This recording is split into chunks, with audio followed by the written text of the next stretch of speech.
Good afternoon, everybody. It's been a while since I've taught, and it's not that there hasn't been a lot on my mind. It's that there's been too much on my mind, and I can never figure out how to exactly get it all out there. So I'm not going to try to. I'm going to take a few things and talk about those, because there's no way that I can get everything that I've been thinking about over these weeks and months out. So today, let's talk about doing what you can, because you can't do everything. There's so much going on right now that needs to happen, that's necessary for us to have a better country and a better world, a more humane world, one where people are actually treated like people. And it's easy to feel overwhelmed by all of the changes that need to be made and all of the pushback and resistance to that necessary change. And you can't do everything. I can't do everything. And it's a tough pill to swallow.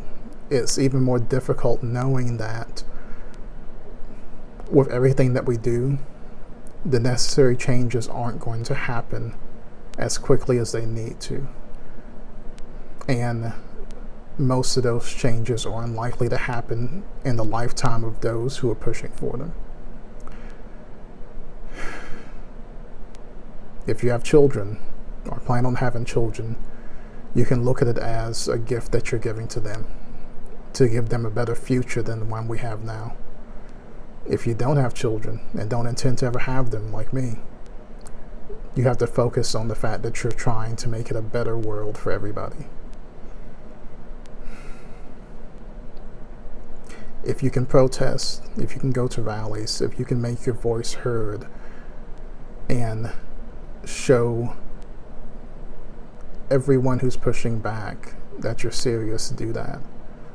If you're not able to do that, donate to those who are. Donate to those who are pushing the campaigns to change the laws that are keeping this system in place. If you can't donate, let your voice be heard in whatever ways you can, on social media, with your family, as difficult as that is, in the workplace, if you can. I know that it's very difficult to speak up to those that you work with, because there's the very real danger of having a backlash from them or from those above them and ending up with no job at all. And it's a very real danger. If you can't do any of that, take the time to look inside of yourself and see if there's anything about you that's keeping you from helping bring a more equitable country into being. Look at your intrinsic biases that have built up over years and address those in yourself. Encourage those that you can speak with to do the same. The result of the system we live in is that there is an impact to all of us, whether we want to see it or not, and it has to be addressed on all levels. We can at least look at ourselves and make sure that we are a better person and that we're not embodying all of the negative aspects that got this country where it is in the first place.